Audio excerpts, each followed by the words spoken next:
Asia কাপে পরপর 2 দেখায় ভারতের কাছে হেরেছে পাকিস্তান। পাকদের এমন অসহায় আত্মসমর্পণে নিন্দার ঝড় উঠেছে পাকিস্তান ক্রিকেট মহলে। এমন অবস্থায় জেলে বসে অনেকটা খোঁচা দিয়েই ভারতকে হারানোর উপায় জানালেন ইমরান খান।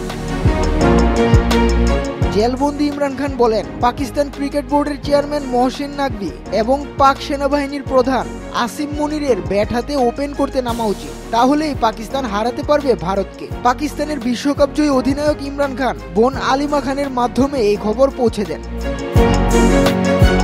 সোমবার সাংবাদিকদের আলিমা বলেন, ইমরান প্রস্তাব দিয়েছেন আর্মি চিফ জেনারেল মুনির এবং পিসিবি ও এসএসসির চেয়ারম্যান নাকভির পাকিস্তানের হয়ে ওপেন করা উচিত। অবশ্য এখানেই থেমে থাকেননি ইমরান। তিনি আরো বলেন, ভারতকে হারাতে গেলে আম্পায়ার হিসেবে থাকতে হবে পাকিস্তানের প্রাক্তন প্রধান বিচারপতি কাজী ফয়াজ ইসা এবং প্রধান নির্বাচন কমিশনার সিকান্দার সুলতান রাজাকে। ইসলামাবাদ হাইকোর্টের প্রধান বিচারপতি সরফরাজ দোগারকে তৃতীয় আম্পায়ারের ভূমিকায় দেখতে চান ইমরান। 72 বছর বয়সী সাবেক ক্রিকেটার ও রাজনীতিবিদ ইমরান খান মনে করেন, পাক ক্রিকেট বোর্ডের চেয়ারম্যান মহসিন নাকভির অযোগ্যতা এবং স্বজনপ্রীতি পাকিস্তান ক্রিকেটের দুর্দশার কারণ। ইমন আল রশিদ, উৎস, যুগান্তর স্পোর্টস।